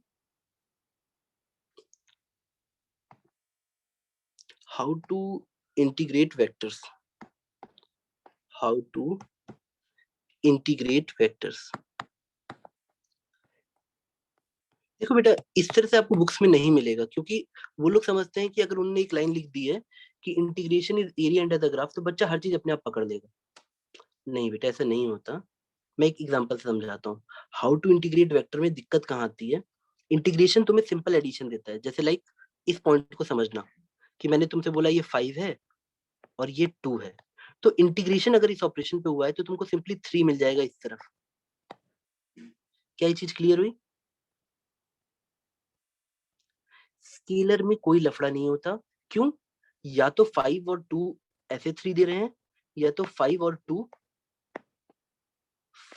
2 को जब जोड़ोगे तो तुम्हें 7 मिल जाएगा। दो ही तो केस बनते हैं स्केलर के लिए, दो ही केस बनते हैं, केस 1, केस 2। अगर मैं तुमसे बोल रहा हूँ स्केलर को जोड़ो तो आपके दो केस बने, case 1, case 2, you are happy.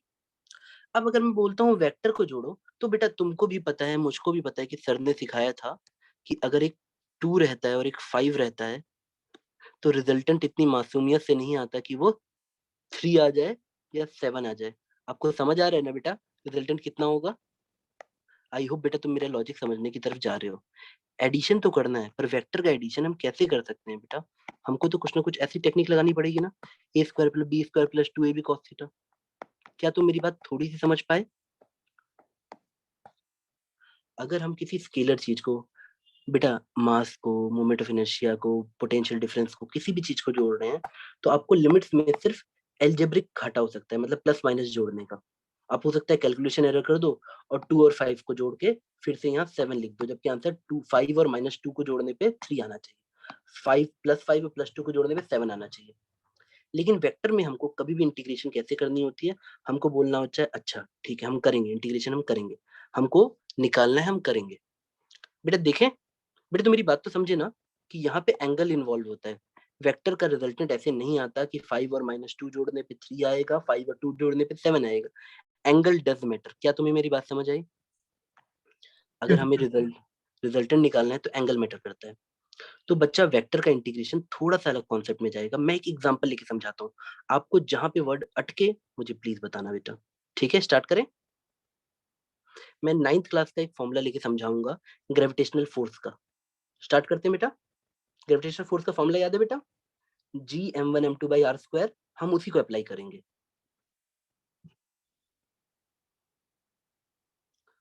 बेटा नोट कर लिया? मैं नेक्स्ट पेज पे मूव कर रहा हूँ बेटा।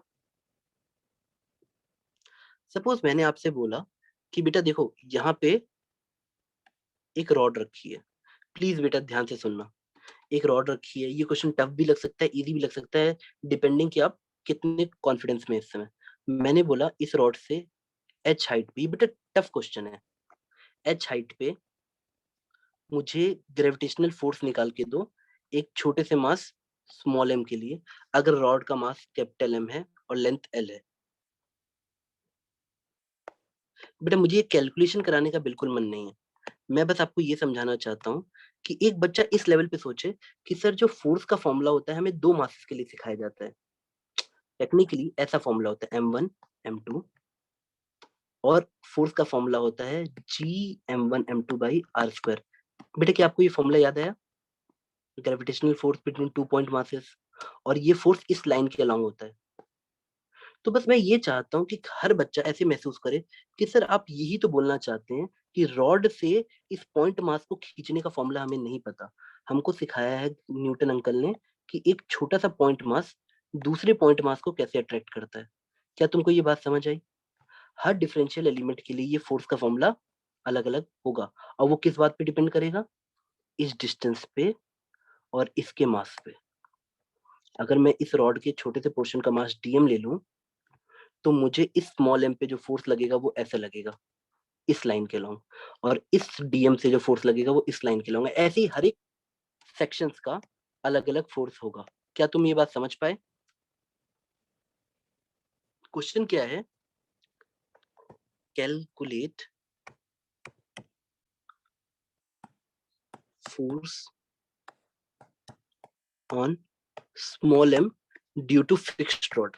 ये रॉड कहीं फिक्स्ड है, और बच्चे समझेंगे कि मैं इनसे टफ कैलकुलेशन कराना चाह रहा हूँ। नहीं बेटा, मैं बिल्कुल टफ कैलकुलेशन नहीं कराना चाह रहा हूँ, मैं तुमको एक फीलिंग देना चाह रहा हूँ, और वो फीलिंग इतनी सी है कि रॉड से मास का फॉर्मूला तो कहीं लिखा ही नहीं रहता।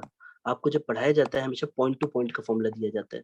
हमारी बेवकूफी रहती है, कई बार हम उसको समझ लेते हैं वो सिस्टम टू सिस्टम लगाना होता है, जबकि वो सिर्फ point form two point form लगाना होता है। एक मास तो पॉइंट है, पर अगला वाला तो रॉड है, मैं कैसे लगा दूं फॉर्मूला? एक बच्चा बोलेगा सर ये वाला कर देते हैं। बेटा कैसे लगा दोगे तुम कि m into m by r square? कौन सा तुम रेडियस लोगे ये बताओ? तुमको नहीं लगता इसके लिए जब डीएम लोगे तो ये हाइट h दी हुई है तो h पुट करोगे रेडियस में, लेकिन जब यहाँ पहुंचोगे इस एलिमेंट से फोर्स निकालोगे तब बेटा ये दूरी मैटर करेगी। याद आया? दो पॉइंट मास के बीच की दूरी मैटर करती है।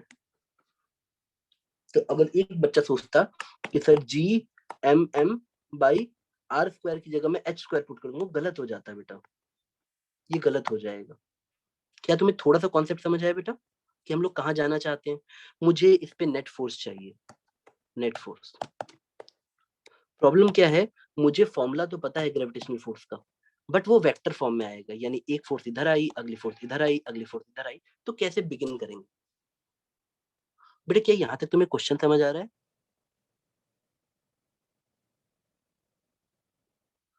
बेटा देखो हर चैप्टर में टर्म बदल जाएंगे। अभी मैंने ग्रेविटेशनल फोर्स बोला है, अगले चैप्टर में हो सकता है इलेक्ट्रोस्टैटिक फोर्स आ जाए जब 12th में जाओगे। बात सिर्फ इतनी सी है, क्या तुम ये रियलाइज कर पा रहे हो कि एडिशन में कई बार हमें वेक्टर का एडिशन करना पड़ेगा और कई बार स्केलर का एडिशन करना पड़ेगा। स्केलर के एडिशन में तुम सिर्फ अलजेब्रिक की मिस्टेक कर सकते हो, प्लस माइनस की, लेकिन वेक्टर में तुम्हें इंटीग्रेशन करने से पहले कंपोनेंट में तोड़ना होता है। और इसी बात को नेक्स्ट पेज में मैं लिखवाता हूँ, how we do integration of vectors. एक बच्चे को ये बात थोड़ी सी समझ आ गई कि सर ये कहना चाहते हैं कि बेटा हर एक का मास अलग अलग है। अगर मुझे यहाँ पे पूछा गया है स्मॉल एम पे इस टोटल रॉड का मास m है और ये परपेंडिकुलर डिस्टेंस h दिया गया है, तो अगर एक बच्चा ये फोर्स निकालता है, दिस फोर्स, तो मैं जानबूझ के इसको df लिखूंगा, एक छोटा सा force df by this element.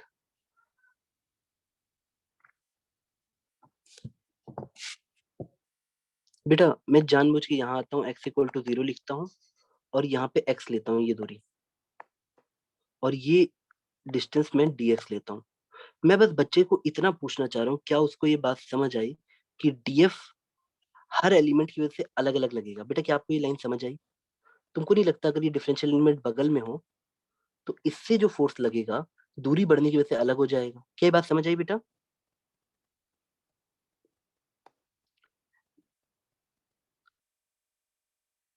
बेटा आपको समझ आ रहा है कि नहीं मुझे बता दो, फिर तभी मैं आगे बढ़ूंगा, वरना मैं Yes, sir. तो जब डीएफ अलग रहा है तो किसी ने बोला टोटल फोर्स निकालो, कैलकुलेट टोटल फोर्स। अब बेटा एक बच्चा बोल देगा सर ऐसे कर दूंगा, यहाँ पे वो गलत हो जाएगा, ऐसे आप नहीं कर सकते हो। आपको एक एलिमेंट से फोर्स समझ आ गया तो आप टोटल फोर्स नहीं निकाल सकते बेटा। You can't calculate total force अगर तुम्हें ऐसे पता हो जाए। आपने बोला नहीं सर मैं ये वाला डीएफ निकाल लूंगा, बेटा सही बात है, बट टोटल नहीं आएगा। आपको क्या करना पड़ेगा, इसको तोड़ना पड़ेगा। बेटा प्लीज बात ध्यान से सुनना। किसी भी वेक्टर को आप स्केलर में ऐसे बदल सकते हो। सपोज मैं तुमको बोल रहा हूँ 3i और 5i जोड़ना है, तो बेटा कोई दिक्कत आती है क्या? तब आप डायरेक्टली 8i नहीं लिख लेते हो? बताओ, लिख लेते हो ना? उसी तरह से मैं तुमको बोलता हूँ एक 5i है और एक 3 - 3i है, इसको जोड़ना है, तो तुरंत तुम 2i लिख लोगे। यानी हम वेक्टर को भी बिल्कुल स्ट्रेट लाइन में लाके स्केलर बना सकते हैं। तब एक बच्चा सिर्फ ऐसा समझ ले कि सर ने बोला है ये एंगल थीटा है और ये वाला कंपोनेंट हो जाएगा डीएफ साइन थीटा और ये वाला कंपोनेंट हो जाएगा डीएफ कॉस थीटा। और अगर तुम्हें टोटल फोर्स निकालना है तो तुम एक्स कंपोनेंट निकाल सकते हो फोर्स का, F x by integration of DF sine theta, और तुम वाई कंपोनेंट यानी नीचे की तरफ एफ वाई निकाल सकते हो by integration of DF cos theta. बेटा प्लीज एक बार ठंडे दिमाग से सोचना मैंने क्या बोला है। वेक्टर एक्स वाला सारा एक्स में जोड़ दो, वाई वाला वाई में जोड़ दो, तब अपने आप वो इंटीग्रेशन वाइज हो सकता है। क्या तुम्हें मेरी बात समझ आई? तो और एक को बताइए सर ये। हाँ, मैंने तुमसे बोला तुम ये नहीं निकाल सकते। मतलब मैं तुमको एक डीएफ दूं और तुम बोलोगे सर हर एक डीएफ को मैं ऐड कर देता हूँ तो मेरा आंसर आ जाएगा। नहीं बेटा, हर एक डीएफ अलग अलग डायरेक्शन में है, अलग डायरेक्शन में हम नहीं जोड़ सकते बेटा। इंटीग्रेशन तुम्हें ऐसे मिलता है 2 और 2 4 मिलता है इंटीग्रेशन ऑपरेशन करने पे। लेकिन अगर 2 और 2 दिए हो तो तुम्हारा आंसर 4 नहीं आएगा। क्या ये बात तुम समझ गए? तो अगर मैं इंटीग्रेशन का सिंबल यूज करता हूँ डीएफ पे, दैट मीन्स मैं सारे छोटे छोटे फोर्स फॉर्मूले को ऐड कर रहा हूँ। That is not possible. Vector wise ऐसे नहीं करते हैं। वेक्टर वाइज हम कैसे कर सकते हैं? सारा एक्स में जुड़ जाए, सारा वाई में जुड़ जाए। तो अगर मेरा एक सिंगल फोर्स डीएफ था, मैं उससे टोटल फोर्स तब तक नहीं निकाल सकता जब तक उस डीएफ को मैं एक्स में अलग ना करूं और वाई में अलग ना करूं। क्या तुम्हें थोड़ी सी बात समझ आई बेटा? अगर अब मैं डीएफ साइन थीटा करता हूँ और उसको ऐड करता हूँ बेटा, तब मैं ये सारे एक्स वाले कंपोनेंट जोड़ रहा हूँ हर एक एलिमेंट से। चाहे इससे निकालूं डीएफ उसका एक्स कंपोनेंट, और जब डीवाई निकाल रहा हूँ तो उसका वाई कंपोनेंट। क्या तुम्हें ये बात थोड़ी सी समझ आई बेटा?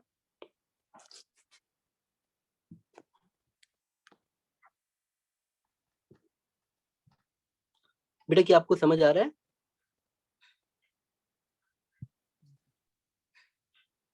मैं फिर से एक बार कोशिश करता हूँ बेटा।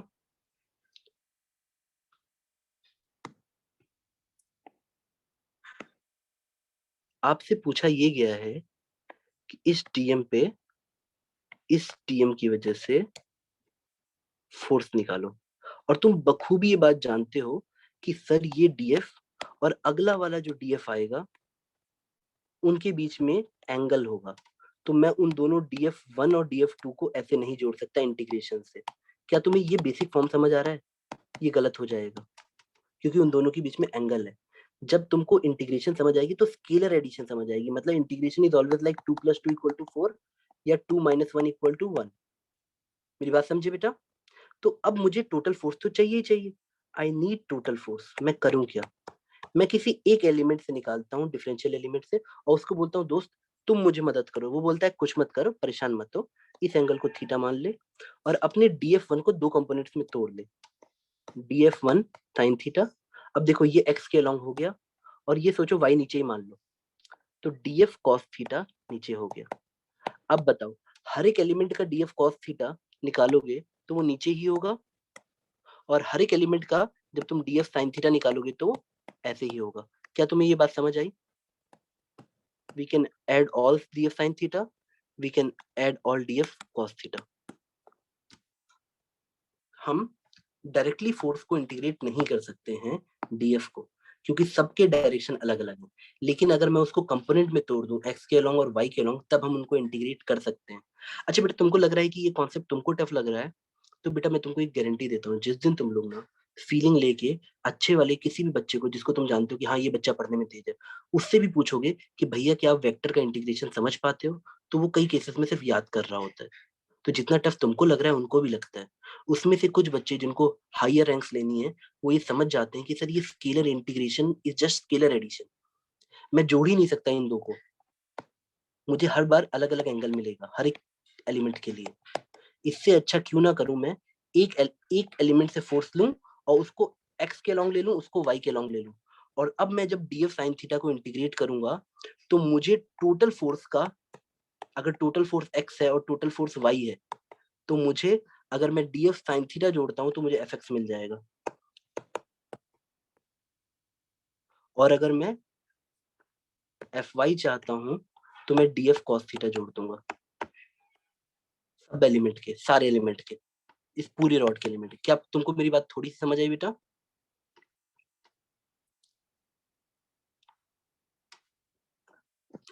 बेटा देखो, वेक्टर के पास डायरेक्शन होता है, उसको हम ऐसे नहीं जोड़ सकते। बेटा आप मुझे बताओ कि आपको समझ आया है कि नहीं, उसी हिसाब से मैं इस पे calculate. Yes, sir. Yes sir.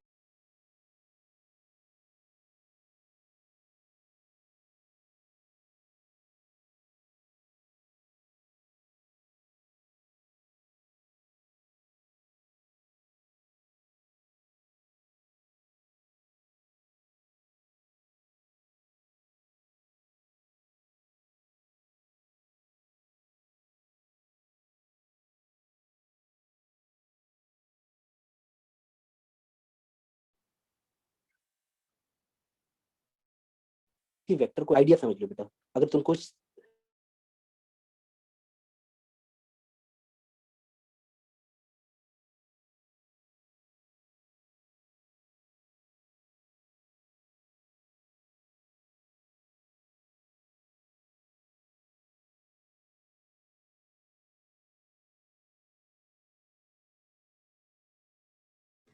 बेटा आप लोग को आवाज आ रही है?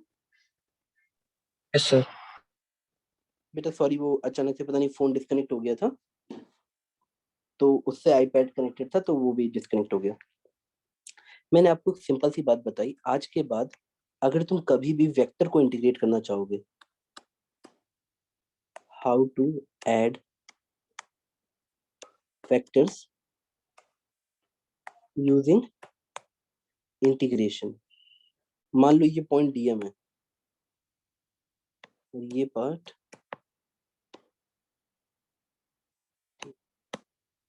मुझे अगर ये डीएफ पता है, स्टिल हर पॉइंट का डीएफ का मैग्नीट्यूड और डायरेक्शन अलग अलग आएगा, तब मैं इसको सिर्फ तब ऐड कर सकता हूँ जब मैं सारे डीएम को एक्स और वाई में तोड़ दूं।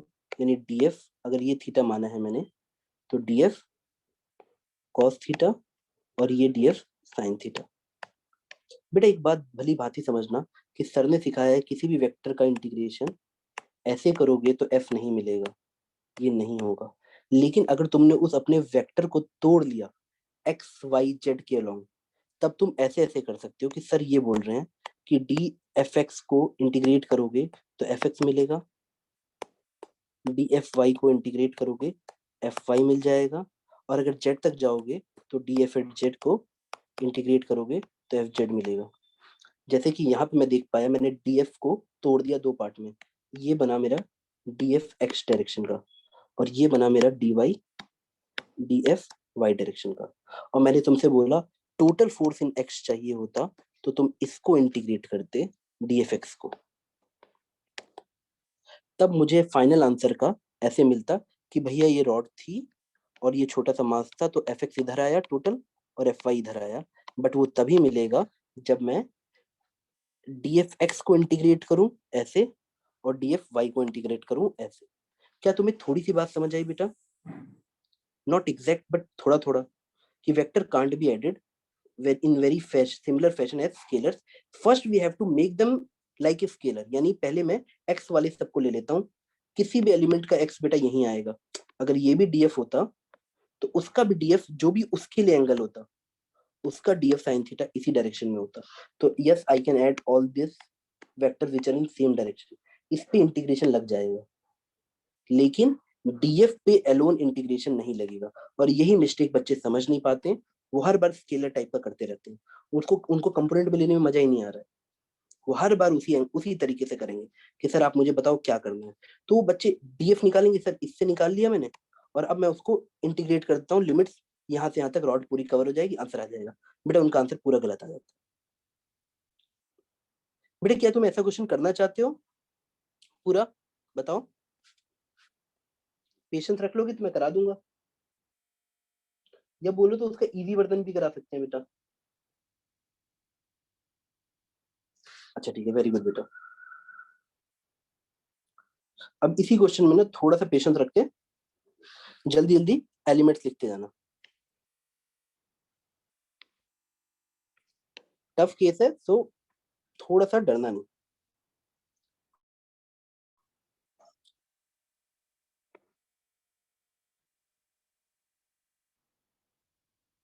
सुनना,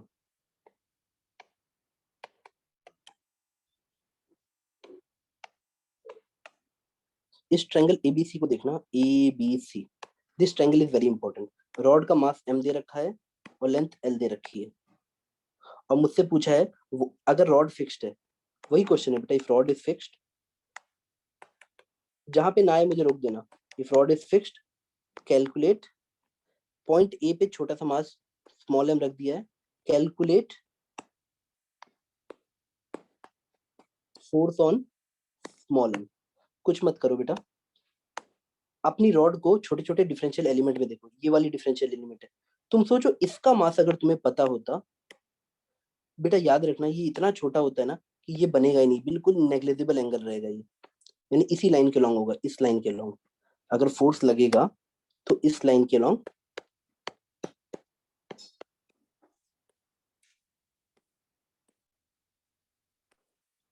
यानी ये लगभग तुम्हें एक सिंगल लाइन दिख रही होती।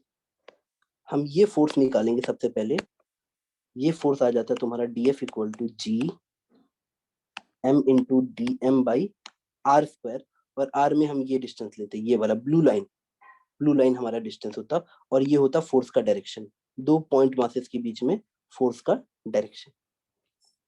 तब तुम इस आर की जगह पुट करते सर एक्स है और एच है। अच्छा बेटा मैं इस ट्रायंगल को अलग से कुछ पॉइंट बोलता हूँ। ट्रायंगल एबीसी को देखो, अगर ये हाइट h दे रखी है और ये एंगल थीटा दे रखा है और ये डिस्टेंस x दे रखा है, तो ये बताओ ये दोनों पॉइंट मासेस के बीच का डिस्टेंस कितना आएगा? क्या मैं cos थीटा लिखूं तो cos थीटा तुमको h बाई आर दिख रहा है, तो r इक्वल टू देखो बेटा, r I will get h by cos theta या sec थीटा इंटू h। क्या यहाँ तक तुम लोग साथ में हो? मैंने कुछ नहीं किया बेटा, ट्रायंगल एबीसी में सिर्फ cos थीटा लिखा है। आपका डर आपको कमजोर बनाता है, आपका डर ही आपको स्ट्रांग बनाता है। बात समझ आई बेटा? अब अगर आपसे मैंने पूछा कि मुझे ये एलिमेंट चाहिए छोटा वाला dx, तुमको x तो पता है, इसी ट्रायंगल में वापस आओ और ऐसे लिखो सर tan थीटा होता है हमारा x बाई एच। बेटा आई होप आपको sine theta cos theta tan theta perfect command wise पता हो। तो x आ गया आपका h tan थीटा। अब देखो कई बच्चे जो बेसिक डिफरेंशिएशन की फॉर्मूले याद करना है उन्हीं को अपना धर्म समझते हैं, वो बहुत छोटी चीज होती है बेटा। अगर अब मैं तुमसे बोलूं dx बाई डी थीटा निकालो, तो dx बाई डी थीटा इतना सिंपल है कि तुमको ऐसे दिखने लगेगा कि सर मेरा dx बाई डी थीटा आ जाएगा, h कांस्टेंट इसका हो गया, और tan थीटा का डिफरेंशिएशन तुमने याद किया होगा sec स्क्वायर थीटा, यानी तुम्हें मिला कि dx की वैल्यू कितनी है, dx की वैल्यू मिल गई तुम्हें h sec square theta D theta. ये सबसे अच्छा केस मैं लेके करा रहा हूँ बेटा। अगर तुमको ये समझ आ गया तो मैं बस तुम्हें एक पैरामीटर दे रहा हूँ, अगर ये समझ आ गया तो तुम वेक्टर की इंटीग्रेशन में कभी नहीं अटकोगे। तो थोड़ा पेशेंस रखना, 2 साल की बात है, एक सिंगल क्वेश्चन जो तुम्हारा पूरा कॉन्सेप्ट क्लियर कर देगा। तो मैं यहाँ तक आया, ये बेटा ये सिंपल कैलकुलेशन हो रही है कि अगर तुमको ये, मैं मान के चल रहा हूँ कि तुम्हें tan थीटा का डिफरेंशिएशन sec स्क्वायर थीटा आता है, ये मैंने अजम्पशन लिया। बेटा यहाँ तक कोई दिक्कत है? तो सर तो अब बताओ, एक बच्चा कूद के यहाँ वैल्यू पुटिंग कर देगा कि सर जी डीएफ हो गया जी, इसका पॉइंट मास तो चेंज होगा नहीं, और डीएम की जगह अभी हम लिखेंगे, थोड़ा डीएम की कैलकुलेशन करेंगे, और आर स्क्वायर की जगह वो क्या लिख देगा, sec square theta into h square. यहाँ तक साथ में हो बेटा, देखो इसको बस आर स्क्वायर पुट कर दिया है। अब डीएम पे आते हैं बेटा। एलिमेंट्री मेथड से बताओ, अगर टोटल रॉड का मास m है और लेंथ l है तो 1 मीटर का मास कितना होगा? m/l होगा, हाँ या ना? ये समझ आ रहा है? अगर टोटल रॉड का मास m है और लेंथ l है तो 1 मीटर का मास कितना होगा? मास पर यूनिट लेंथ। बात समझ आई? तो अब मैं पूछता हूँ, ये जो dx लेंथ है, ये dx लेंथ है, इसका मास कितना है जो मुझे चाहिए यहाँ पुट करने के लिए? तो तुम बोलोगे सर दोनों तरफ dx से मल्टीप्लाई कर दी। यूनिटरी मेथड की बात कर रहा हूँ बेटा। तो अब मेरे को ये मिल गया dm का मास दिस मच, और यही मैं वहां डाल दूंगा। तो मुझे df की इक्वेशन, बेटा df की इक्वेशन तक नोट कर लेना बस। g स्मॉल m और dm की जगह m/l dx, और dx की जगह ये पुट कर दो h sec square theta d theta, और नीचे एक r स्क्वायर था that is sec square theta h square. अब बेटा जो समझदार बच्चा होगा sec स्क्वायर थीटा काट देगा, एक h को एक h से काट देगा, और उसका df का फोर्स कुछ छोटा आ जाएगा। तुम्हारा डीएफ का फोर्स कैसा दिख रहा है बेटा, बताओ। बेटा देखो बात वही है कि पढ़ाई पूरी उन बच्चों की जो क्लास में कॉपी पेन लेके बैठे, तो वो मुझे पैरेलल पैरेलल आंसर बोल रहे होते कि sir g/m/l h d theta. क्या देख लो बेटा कहीं कोई मिस्टेक है? Capital G small m capital m h h cut गया, एक l बचा, एक नीचे h बचा, सेक स्क्वायर थीटा मिल गया, और इतना बचा। कि बेटा यहाँ तक तुम लोग साथ में आ गए हो? जल्दी बताओ बेटा। Yes, sir. Very good. अब अगर मैं यहाँ तक तुमको लेते आया हूँ कि बेटा अगर कोई h हाइट पे है, छोटा सा मास m है, और इस डिफरेंशियल एलिमेंट से ये जो फोर्स लग रहा है वो आपने निकाल लिया है, और ये एंगल थीटा है। अगर मुझे रॉड कवर करनी है, बेटा याद रखना एंगल में भी क्लॉकवाइज और एंटी क्लॉकवाइज यानी पॉजिटिव नेगेटिव होता है। मैं बोलता हूँ अगर मुझे रॉड की पूरी लेंथ कवर करनी है तो लेट अस से थीटा, मैं इस तरफ जा रहा हूँ तो मैंने थीटा पॉजिटिव लिया, तो थीटा के लिए एंगल होगा माइनस अल्फा से प्लस बीटा। अगर मैंने इस लिमिट को पुट किया तो पूरी रॉड कवर हो जाएगी। मेरी बात समझे? ये एंगल मैंने माइनस अल्फा लिखा है और ये मैंने प्लस बीटा लिखा है। तुम जैसे ही अपनी इंटीग्रेशन में ये लिमिट डालोगे कि थीटा माइनस अल्फा से प्लस बीटा के बीच में जाएगा, it will cover the whole rod. क्या मेरी बात समझ पा रहे हो बेटा? अगर मैं सिर्फ थीटा पुट करता हूँ तो ये कवर किया, ये वाला सेक्शन डीएम।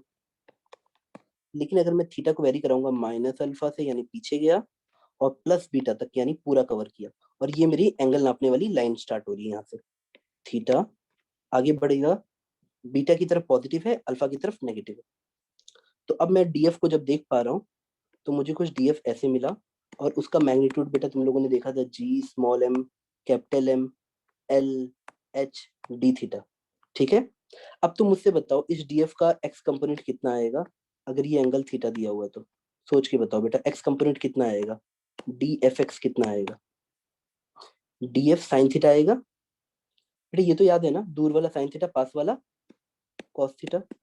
कोई दिक्कत है बेटा? मैंने एक्स और वाई ऐसे माना है, यहाँ पे एक्स ऐसा है, वाई ऐसे माना है। तो अब मुझे डी एफ एक्स चाहिए, तो I will do integration of G small m d theta l h. बेटा देखो ये d F x is nothing but d F sine theta.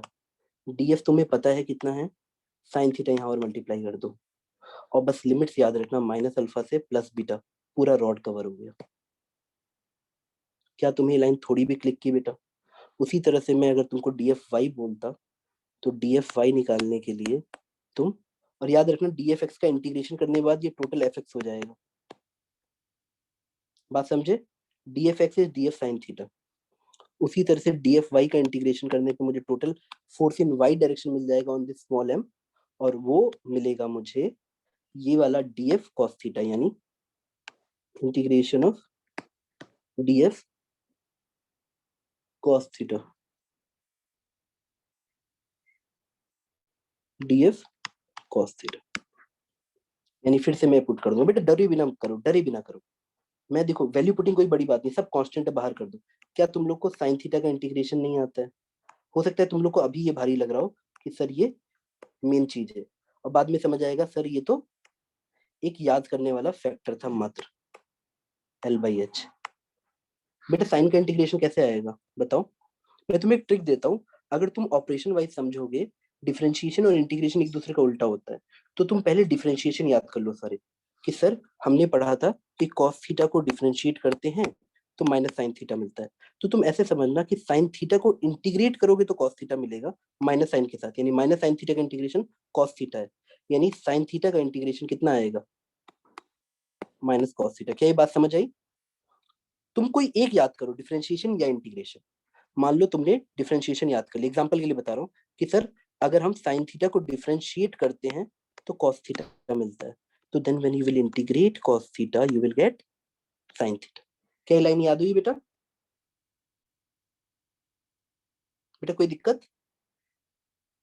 तो जब तुम साइन थीटा को इंटीग्रेट करोगे you will get minus cos theta, तो मुझे ये टर्म ऐसे आ जाता, लिमिट्स माइनस अल्फा से प्लस बीटा पुट करनी है, मुझे ये टर्म ऐसे आ जाता कि sir G small M M L H, और साइन थीटा को इंटीग्रेट करोगे तो मुझे मिल जाएगा माइनस कॉस थीटा, और लिमिट्स हो जाती माइनस अल्फा से प्लस बीटा।